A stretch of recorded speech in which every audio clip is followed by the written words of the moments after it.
بسم اللہ الرحمن الرحیم۔ شروع اللہ کے نام سے جو بہت بڑا مہربان نہایت رحم والا ہے۔ اللہ قرآن میں ارشاد فرماتے ہیں کہ جس شخص کو میرے ذکر نے دعا سے روک دیا اس کو میں دعائیں مانگنے والوں سے افضل عطا کروں گا۔ باوجود سہل ترین عبادت ہونے کے تمام عبادتوں سے افضل ہے، اس لیے کہ زبان کو حرکت دینا بدن کے اور تمام اعضاء کو حرکت دینے سے سہل ہے۔ اللہ کا ذکر جنت کے پودے ہیں، چنانچہ جس قدر بخشش اور انعام کا وعدہ اس پر ہے اتنا کسی اور عمل پر نہیں ہے۔ چنانچہ ایک حدیث میں وارد ہے کہ جو شخص لا الہ الا اللہ وحدہ لا شریک لہ لہ الملک وَلَهُ الْحَمْدُ وَهُوَ عَلَى كُلِّ شَيْءٍ قَدِيرٌ 100 مرتبہ کسی دن پڑھے تو اس کے لیے 10 غلام آزاد کرنے کا ثواب ہوتا ہے اور 100 نیکیاں اس کے لیے لکھی جاتی ہے اور 100 برائیاں اس سے معاف کر دی جاتی ہیں اور شام تک شیطان سے محفوظ رہتا ہے، اور دوسرا کوئی شخص اس سے افضل نہیں ہوتا مگر وہ شخص کہ اس سے زیادہ عمل کرے۔ اسی طرح اور بہت سی احادیث ہیں۔ ذکر کی بدولت اپنے نفس کو بھولنے سے امن نصیب ہوتا ہے، جو سبب ہے دارین کی شقاوت کا، اس لیے کہ اللہ کی یاد کو بھلا دینا سبب ہوتا ہے خود اپنے نفس کو بھلا دینے کا اور اپنے تمام مصالح کے بھلا دینے کا۔ چنانچہ ارشاد خداوندی ہے وَلَا تَكُونُوا كَالَّذِينَ نَسُوا اللَّهَ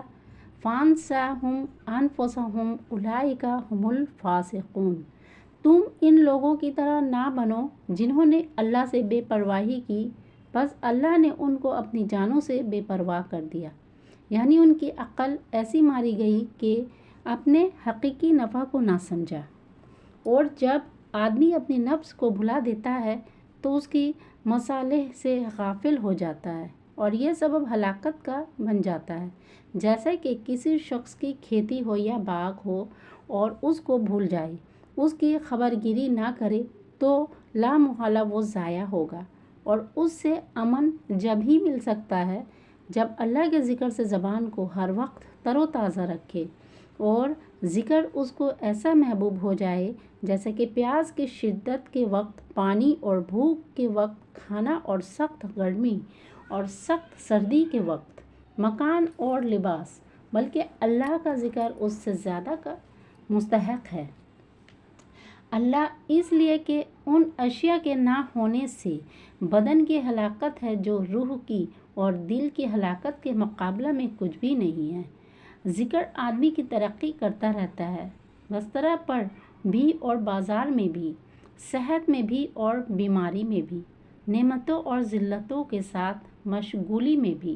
اور کوئی ایسی چیز نہیں ہے جو ہر وقت ترقی کا سبب بنتی ہو، حتیٰ کہ جس کا دل نور ذکر سے منور ہو جاتا ہے وہ سوتا ہوا بھی غافل شب بیداروں سے بڑھ جاتا ہے۔ ذکر کا نور دنیا میں بھی ساتھ رہتا ہے اور آخرت میں پلسرات پر آگے آگے چلتا ہے۔ حق تعالی شانہ کا ارشاد ہے أَوَمَنْ كَانَ مَيْتًا فَأَحْيَيْنَاهُ وَجَعَلْنَا لَهُ نُورًا يَمْشِي بِهِ فِي النَّاسِ كَمَنْ مَثَلُهُ فِي الظُّلُمَاتِ لَيْسَ بِخَارِجٍ مِنْهَا۔ ایسا شخص جو پہلے مردہ یعنی گمراہ تھا، پھر ہم نے اس کو زندہ یعنی مسلمان بنا دیا اور اس کو ایسا نور دے دیا کہ وہ اس نور کو لیے ہوئے آدمیوں میں چلتا پھرتا ہے، یعنی وہ نور ہر وقت اس کے ساتھ رہتا ہے۔ کیا ایسا شخص بدحالی میں اس شخص کی طرح ہو سکتا ہے جو گمراہیوں کی تاریکیوں میں گھرا ہو کے ان سے نکلنے ہی نہیں پاتا؟ بس اول شخص مومن ہے جو اللہ پر ایمان رکھتا ہے اور اس کی محبت اور اس کی معرفت اور اس کے ذکر سے منور ہے، اور دوسرا شخص ان چیزوں سے خالی ہے۔ حقیقت یہ کہ یہ نور نہایت محترم بشان چیز ہے اور اسی میں پوری کامیابی ہے۔ اسی لیے نبی اکرم صلی اللہ علیہ وسلم اس کی طلب اور دعا میں مبالغہ فرمایا کرتے تھے اور اپنے ہر جزو میں نور کو طلب فرماتے تھے۔ متعدد دعائیں ایسی ہیں جن میں حضور اقدس صلی اللہ علیہ وسلم نے اس کی دعا فرمائی ہے کہ حق تعالی شانہ آپ کے گوشت میں، ہڈیوں میں، پٹھوں میں، بال میں، کھال میں، کان میں،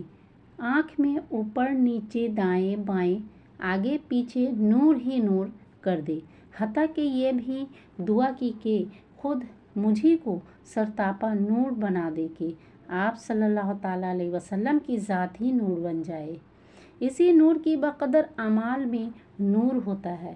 حتیٰ کہ بعض لوگوں کے نیک عمل ایسی حالت میں آسمان پر جاتے ہیں کہ ان پر آفتاب جیسا نور ہوتا ہے، اور ایسا ہی نور ان کے چہروں پر قیامت کے دن ہوگا۔ ذکر تصوف کا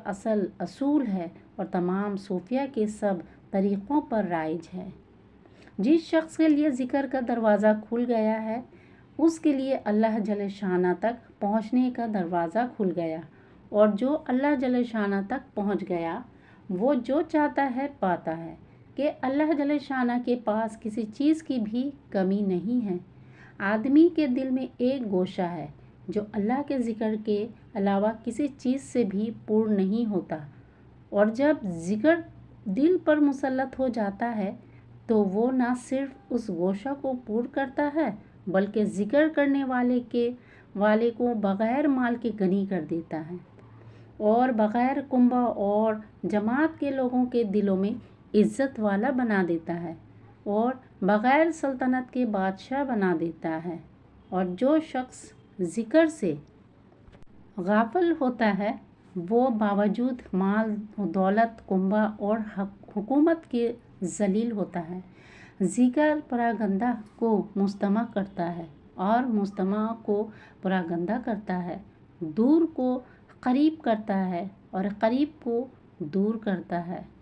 پراگندہ کو مجتمع کرنے کا مطلب یہ ہے کہ آدمی کے دل پر جو متفرق ہموم، غموم، تفکرات، پریشانیاں ہوتی ہیں ان کو دور کر کے جمعیت خاطر پیدا کرتا ہے، اور مجتمع کو پراگندہ کرنے کا مطلب یہ ہے کہ آدمی پر جو تفکرات مجتمع ہیں ان کو متفرق کر دیتا ہے، اور آدمی کو جو لغزشیں اور گناہ جمع ہو گئے ہیں ان کو پراگندہ کر دیتا ہے، اور جو شیطان کے لشکر آدمی پر مسلط ہیں ان کو پراگندہ کر دیتا ہے، اور آخرت کو جو دور ہے قریب کر دیتا ہے، اور دنیا کو جو قریب ہے دور کر دیتا ہے۔ ذکر آدمی کے دل کو نیند سے جگاتا ہے، غفلت سے چوکنا کرتا ہے، اور دل جب تک سوتا رہتا ہے نا اپنے سارے ہی منافع کھوتا رہتا ہے۔ ذکر ایک درخت ہے جس پر معارف کے پھل لگتے ہیں، صوفیہ کے اصطلاح میں احوال اور مقامات کے پھل لگتے ہیں، اور جتنی بھی ذکر کی کثرت ہوگی نا اتنے ہی اس درخت کی جڑ مضبوط ہوگی، اور جتنی جڑ مضبوط ہوگی نا اتنے ہی زیادہ پھل اس پر آئیں گے۔ ذکر اس پاک ذات کے قریب کر دیتا ہے جس کا ذکر کر رہا ہے، حتیٰ کہ اس کے ساتھ معیت نصیب ہو جاتی ہے۔ چنانچہ قرآن پاک میں ہے ان اللہ مع الذین اتقوا، اللہ جل شانہ متقیوں کے ساتھ ہے، اور حدیث میں وارد ہے انا مع عبدی ما ذکرنی، میں اپنے بندے کے ساتھ رہتا ہوں جب تک وہ میرا ذکر کرتا رہتا ہے۔ میرا ذکر کرنے والے میرے آدمی ہیں، میں ان کو اپنی رحمت سے دور نہیں کرتا۔ اگر وہ اپنے گناہوں سے توبہ کرتے رہیں تو میں ان کا حبیب ہوں، اور اگر وہ توبہ نہ کریں تو میں ان کا طبیب ہوں کہ ان کو پریشانیوں میں مبتلا کرتا رہتا ہوں تاکہ ان کو گناہوں سے پاک کروں۔ نیز ذکر کی وجہ سے جو اللہ جل شانہ کی معیت نصیب ہوتی ہے وہ ایسی معیت ہے جس کے برابر کوئی دوسری معیت نہیں ہے، نہ وہ زبان سے تعبیر ہو سکتی ہے نہ تحریر میں آ سکتی ہے۔ اس کی لذت وہی جان سکتا ہے جس کو یہ نصیب ہو جاتی ہے۔ اللہم ارزقنی منہ شیئا، ذکر غلاموں کے آزاد کرنے کے برابر ہے، مالوں کے خرچ کرنے کے برابر ہے، اللہ کے راستے میں جہاد کے برابر ہے۔ بہت سی روایت میں اس قسم کے مضامین میں گزر چکے ہیں، آئندہ بھی آنے والے ہیں۔ ذکر شکر کی جڑ ہے۔ جو اللہ کا ذکر نہیں کرتا وہ شکر بھی ادا نہیں کرتا۔ اللہ جل جلالہ نے فرمایا کہ تمہاری زبان ہر وقت ذکر کے ساتھ تر و تازہ رہے۔ اللہ کے نزدیک پرہیزگار لوگوں سے